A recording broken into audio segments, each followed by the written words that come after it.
Hey, this is Idea Coach. It's Coach Eastron. Weighing in on the weight classes for UFC Fuel TV 8, the third modern day Japanese card done by the UFC. This is very special because this could be the very last time we see this many Pride guys on a main card. I'm only going to be reviewing 3 fights. Let's get into the picks. Heavyweight bout. Stefan Struve versus Mark Hunt. Stefan Struve is already the best big man ever. I know his lack of punching power and lack of lateral mobility has cost him in the past because he has a glass chin, which higher tier fighters such as Roy Nelson, Travis Brown, and the former champ Dino Santos make those losses stick out like sore thumbs because Struve has allowed them to get too close on the inside. With a height of 7 feet and crazy long set of limbs, the skyscraper has found a vast majority of his victories coming by the way of submission. He's technically not actually the best, but dealing with a Tim Sylvia that knows how to work off his back is difficult for anyone. His opponent, Mark Hunt, is a strange fighter to call. He has not elevated his game in any sort of quantifiable way. He's still a powerful striker who has a good chin, not that good of cardio, and a poker face. He has just been performing better than he has in the past with a sheer attitude adjustment towards fighting. Not only that, his fights have been far more entertaining as of late. The Congo fight impressed many with his ability to get inside with minimal effort. Stefan has a tendency to allow his opponents to get too close as well. Stylistically speaking, these two fighters are not really equal in terms of win-loss records, finish rates, or accuracy, but they play to each other's weaknesses very well. A tall man with good reach and inflated jiu-jitsu game because of his physical stature versus a hard-to-hell finish fighter with knockout power who is deceptively smooth with his footwork. Any guy can take this in round 1, but I'm leaning towards Mark Hunt simply because the skyscraper lets too many guys get on the inside and has trouble with guys who are veterans of the octagon and the ring. But it would be foolish to count the skyscraper out. Lightweight bout.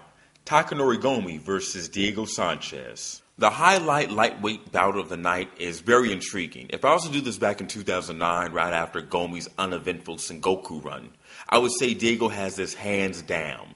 The Fireball Kid's UFC run is currently on a win streak, albeit to lesser competition, but a win streak nonetheless.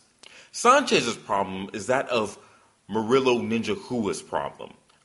A fighter that was a real contender at his natural weight class like Diego was a few years after winning the Ultimate Fighter, and did well his first few fights at lightweight, but then bouncing back and forth between weights has the dream looking like a shell of his former self. That said, Sanchez's skin has been sliced and diced far too often recently and has more things working against him. The Fireball Kid for the win because if there's one thing I saw in Gomi's last fight against Danzig is the patience not to try and knock out the opponent at every head-striking opportunity. Middleweight bout, Brian Stann versus Wanderlei Silva. This is really why I made the History of Japanese Mixed Martial Arts for this fight. There's only a fistful of others that represents JMMA rules fighting more than the Axe Murderer. His viciousness at the cost of protecting his head, however, has cost him greatly over the past 6 or 7 years. Still not comfortable at 185, there's talks about him returning to 205, a division which he reigned supreme at one time. A fighter like Brian Stann poses so many threats for Silva, mainly that knockout power. Bigsman has proved that you don't have to fight scared to beat the guy and get the UD win on him. That said, the Count and Wanderlei are two very different fighters, and their approach to facing Brian would be very different as well. I really want a pride sweep, but if Wanderlei can't get off that fast flurry before Brian gets into his rhythm, which would be very difficult because ever since the Lieben loss, Wanderlei fights more defensively, which has been a major adjustment this late into his career. I just can't see Silva winning this. Although Stan's game plan seems to be nothing more than to see where the fight takes him, I honestly think he's the best no-game plan fighters out today. He should have enough know-how and wherewithal to upset the Japanese crowd. Okay, guys, so those are my picks. I have Mark Hunt, Takanori Gomi, and Brian Stann all for the wins. Please check out my History of Japanese Mixed Martial Arts, Part 4 coming out this week, and Part 5 coming out after the conclusion of UFC Fuel TV 8. Subscribe, comment, take care.